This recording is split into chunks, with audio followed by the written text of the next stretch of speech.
Good morning, beautiful souls. It's me again, Shamama, and I am here with another reading for us. So I want to start always by thanking you guys for being here, liking, sharing, subscribing, all the good stuff. Thank you for those new members for the membership section. I really appreciate you. Thank you for your support. Thank you for being there. Thank you for showing an interest in the other content that I do share. I'm glad that you're finding this stuff helpful. So okay, so let me give a little preface about this reading before I get started. Last week, I want to say it was maybe Tuesday, Wednesday, something like that. I was called to do the cards, and I had used the Celtic Tarot, and I didn't know what the reading was about. Spirit just said start pulling cards, and as I pulled cards, the reading it felt very dark. It was very dark. I shouldn't even say it felt very dark. It was very dark, and it focused on the twin flame dynamic in separation with a karmic partner, and like I said, the energy of the reading was just very dark, and I didn't really like the way it felt. So I decided to just leave it. And I had left it set up, which I normally don't do. This is something just recently that Spirit's really been having me do, is pulling cards and then just leaving them and then coming back to it. So I left it set up, and honestly, I have my altar and everything in my bedroom, and I just didn't like the way it felt, but I still left it, saged the hell out of it, left it set up, kept going back to it, just really did not want to deliver the message that it was. I didn't want that. So I left it up for a couple days, and I finally, by Friday, I think it was, or maybe Saturday, I said, I don't want to do this reading, Spirit. It's probably already expired, right? It's already passed. Maybe the energy's already cleared. So I'm yeah, I'll put it away. So I put it away. And then yesterday, after I did the morning video with you guys, I was guided to pull another reading. And it was very clear when I was guided to pull the reading that it was about, again, the karmic and the karmics, twin flames with karmics in separation. And so I said, okay. So I got out, Spirit guided me to use the deck that I created, one of the decks that I created, which is, what the heck's it called? What is this deck called, you guys? What is it called? Oh, Love Ain't All Rainbows and Unicorns. This is what it is. It looks like that. Love Ain't All Rainbows and Unicorns. So I pulled out the deck, and I let the cards come as they came. And so this definitely applies to the story from last week. And I wish, of course, I would have kept out the cards, but I'm going to give you just a little summary of the story about last week, and then I'm going to get into these cards. So if this is your story, that you are in separation, you identify as a twin flame or a higher level connection, and there is a karmic involved, okay? So last week's reading basically was about a feminine and a masculine who had a deep soul tie connection through many past lives. They were connected in the spiritual. They were not connected. They were in separation in the physical. And this feminine, this divine feminine, was very much a high priestess in her energy. And she was very knowledgeable, all-knowing is what I heard. Very intuitive, very connected with her guides. And she could feel that something was happening in the background. There was a disturbance in the force, shall we say. And she put herself into protection mode, not from fear, but out of honoring her energy. And from the things that she had seen. She was doing a little ritual with her cauldron, and it showed her, it was almost like scrying into the cauldron, scrying into water. And she could see this situation playing out. that wasn't in her highest interest. So she built her, she reinforced her gates, her protection, called in her beloveds, and sort of put herself into what I saw as the Four of Swords energy, sort of like a deep meditative, almost like I want to say medically induced coma, to disconnect her energy from anything that could possibly hurt her or affect her in a negative way. And so the next part of the reading was about these two other females who were doing magic, okay? Who thought, okay, so here was the interesting part. They thought they had found the magic cauldron that the divine feminine was using for her magic, okay? These two people thought they found this cauldron, and they were like, yes, we now have her knowledge, her power, and a portal in is what I'm hearing. And so these two people took this cauldron while this divine feminine was in this suspended state of animation, in her sleep coma, medically induced coma, to protect herself. And it was almost like she had set up a trap, is what I was seeing, and or a test to see what would happen. And so these two little I want to say troll-like creatures, who were karmic, took her cauldron and did a ritual for themselves with the divine feminine's cauldron. And in that, it was actually, the representation was the death card, I believe, in the Celtic Tarot. So if you have that, and I don't want to dig out everything, it'll take too long. But if you have the Celtic Tarot, or if you can Google it, like what the death card looks like, you'll see there's these two people with a black cloaked figure over a cauldron, and then there's this woman who is laying there who appears to be dead, okay? And so they were doing this to get rid of the divine feminine. And this is why I didn't want to do this the reading, you guys, because it really was just dark and yucky, and I just hated the way it felt. And I don't really like giving energy or time or power to that kind of stuff. Like, I feel like when we talk about it, we give energy and power to it, but this needs to come out for somebody. So this is why I'm back to do it. So we see in the picture that they perform their ritual to eliminate the divine feminine out of the picture altogether. But as the divine feminine is in her meditative, sort of that weird sleepy place that she put herself into, she is very much connected now to the masculine figure, who is being drained from this karmic feminine energy that is around him. And again, him, her, please use the pronouns where they fit. I'm just doing this for ease, okay?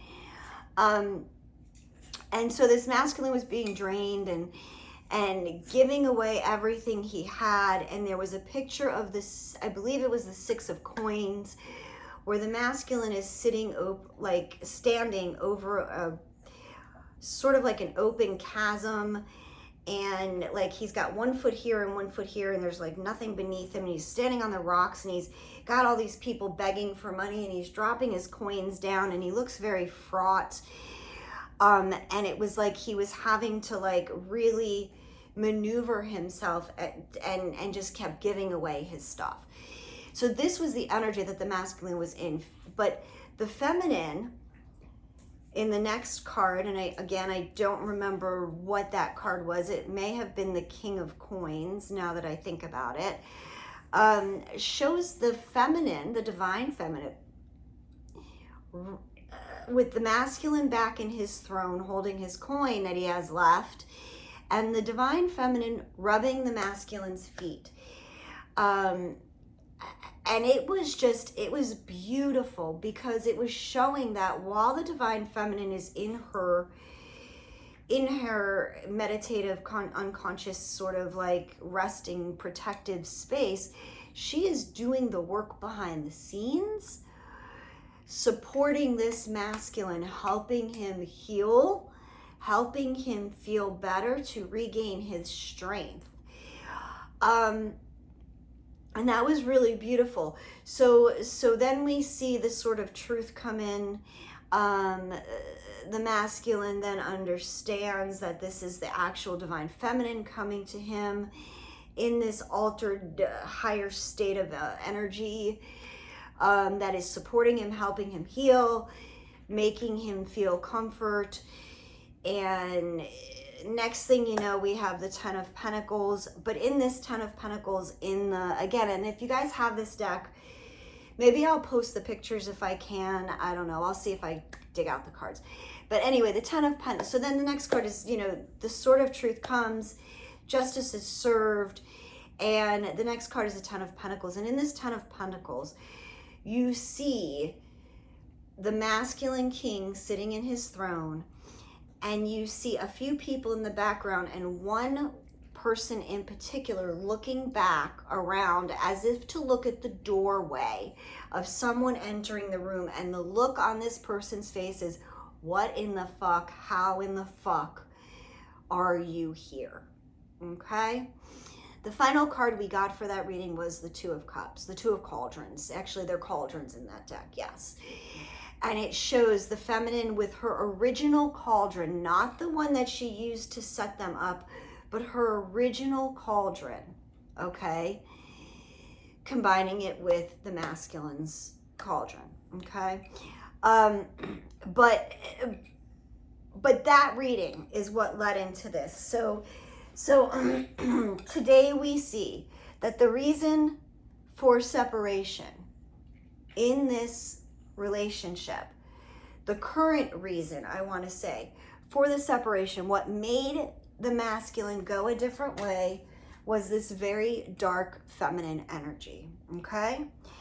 This dark feminine energy is using temptation, lust, lower vibration, spell work, literally spell work. They're using black magic. They're using whatever they can. I'm hearing Santeria, for those who believe in those things. They're messing with dark magic, okay? They're using any lower vibration energies to keep the masculine in separation, keep them away. And this person is incredibly toxic, okay? Poisonous, deadly, for this masculine. And they're not willing to stop at just, as the cards last week showed, they're not willing to just stop at fucking with the masculine and keeping them under these spells. They're actually attempting to eliminate. And I'm not necessarily saying kill, okay? I don't necessarily know that they want the feminine dead. Maybe some of them do, right? I mean, there's some pretty dark shit out there, we know. But they're trying to eliminate the divine feminine from the equation already. Attempting to break the divine feminine in any way they know how to, or any access that they have to, like I said, these dark energies, these poisonous, toxic, deadly shit. So, divine feminine. I share this. Now, there's a lot more to this reading still, but I want you right now to sit with this energy. If you do have a karmic in the picture with your masculine, if you don't know, call in your protection, cleanse your energy field, utilize your crystals, black tourmaline.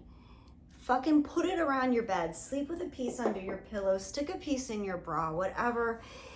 But do it just as an extra means, just like you put your seatbelt on when you get in the car, because you want to protect yourself. Well, here you go. Protect yourself. And then if you so choose to, you can put yourself in sort of that meditative space and create a safe container for yourself and for your masculine, okay? Etherically do those things. Now, back to the reading. So, the masculine is feeling incredibly burdened, overwhelmed, just, I mean, like, look at the anguish, mental torment. They know something's not right. They know they don't even feel like themselves, is what I'm hearing. They're like, the mental torment is like, they don't even understand the things that they're doing and thinking. Like, they're under a spell. They're under a spell. They're under a spell. And they have these glimpses, these moments of like, what in the fuck am I doing? What in the hell is happening here? And they're feeling heartbroken. They're feeling crushed. Okay, they're feeling shattered. Their hearts, their souls. I mean, this is a heart-shaped lollipop. Their hearts are just, they're in pain. They're in pain. They're at an all-time low. They're rolling like, you know, in the deep, literally. They're rock bottom feeling inside. Now, that doesn't mean their worlds look that way on the physical level. I'm talking about a soul level. I'm talking about deep inside, their gut, their inner deepest parts of them. When they close their eyes, when they turn off the lights, it's like it's eating them up inside. They're feeling crushed. And here's the thing. They know it's self-inflicted. They did this to themselves. They got caught in their own trap because they succumbed to things that were lower vibration, to lust, to temptation, to these, it's like they sold themselves out. They sold themselves out for the things that glittered, that looked like gold. And all it did was feed that lower vibration, and that's what sort of took them over. And this is why, like, they're looking at themselves, now they're feeling themselves, and they're like, what the fuck has happened? What have I done? What have I been doing? Like, this is me on steroids. Like, this isn't even me. This is my darkness amplified by like 1,000,000,000%. And so they realize, so they realize there's a realization that has happened. The mouse trap has snapped. And it's like, with that snapping, they wake up. They realize, holy fuck, I did this to myself. The choices I made that I thought in the past were the right choices came from the wrong place. And I got myself into this situation. Now, they are receiving downloads, okay? They are receiving activations. They are receiving downloads. They are receiving healing. Spirit is, Spirit let this mouse trap snap. And that snap, pop. Something went off. Something clicked for them. So they are receiving healing, awarenesses. They're being upgraded at this time, okay? Now, next set of cards is they're coming in fast, okay? They're hauling ass to get away from this, okay? Away from this. They are coming toward a place that feels like home, okay? A place that feels like home to them, somewhere safe, somewhere cozy, okay? They're coming in with regret. They are sorry. They feel guilty. They have all of this shame. But they're still hauling ass because they realize they have to get away from this other nonsense that's around them. The snap, this woke their asses up. It's all it took. It's all it took. But it hurt. And they woke up. So they're coming and saying they're sorry. They want forgiveness. They want you to accept their apology because you are the authentic one. You have always been yourself. Be your fucking self. You have always been yourself, Divine Feminine. You have always been authentic with them. You have always created this safe space for them. And they're asking, will you forgive me? Are you going to accept their apology, Divine Feminine? That's up to you. No one says you have to take anybody back ever. However, if you are so inclined, and they're showing me now, they're taking me back to this nest picture. And this is the space that when the Divine Feminine was in her energetic coma, shall we say, healing and helping and holding space, this was the space she was creating. This was the safe space she was creating. So what I want to do, you guys, right now is, because I don't love the energy of this reading, although I love the way it turns out, I want us to clear out before we go.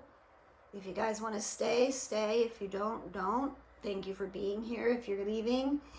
But I want us to clear out any of the dark feminine energy, any of this low vibration. I'm going to ask Spirit to help us cleanse, clear, release. Cleanse, clear, release. Open up our consciousness. Open up our knowing. Allow us to see the truth for the truth and what it is.